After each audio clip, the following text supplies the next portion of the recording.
Aínda que non precisaba do seu apoio para sacar adiante a súa proposta, o equipo de goberno contou nesta ocasión co voto a favor da edil de Boiro Novo, Dores Torrado. O resto de forzas presentes na corporación, tanto Bloque Nacionalista Galego como Partido Popular, abstivéronse. En total, o investimento que recibirá Boiro con cargo ao Plan de Obras e Servizos da Deputación para este 2024 ascende a un total de 802.000 euros. A maior parte do orzamento irá destinado a obras e gasto corrente, uns 691.000. A cantidade restante irá parar a gastos sociais extraordinarios.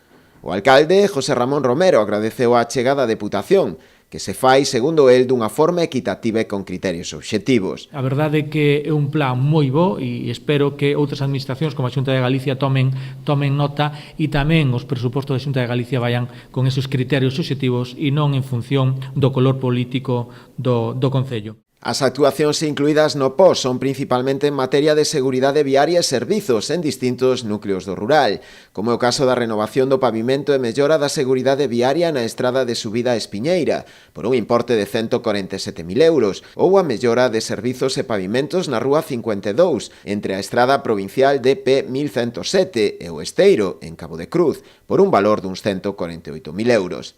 Tamén se incluirán distintas pavimentacións en varios núcleos rurais. Vai ter lugar nos lugares de Saltiño, no lugar de Pazos de Coroño, xusto no núcleo, no lugar de Cubeliños, no lugar de Armada, en Bealo, tamén no núcleo, no lugar de Boiro da Riba, o entronque que hai dentro do cruce da carretera de Runs hacia Boiro da Riba, e tamén na Aspra, en Bealo, que son os puntos que nós entendíamos que eran que necesitaban de unha actuación máis prioritaria, non? En canto ao POS de gastos sociais extraordinarios, o Concello destinará os 111.000 euros que lle corresponden a diferentes programas, entre os que se atopan o reforzo do persoal técnico administrativo, a ampliación das axudas de emerxencia e tamén as de respiro familiar, entre outros. Continuaremos comprando, como estes anos, axudas técnicas. As axudas técnicas son os elementos que contribúen a axudar ás familias para o cuidado de persoas con discapacidade, para o cuidado dos maiores e de dependentes, non?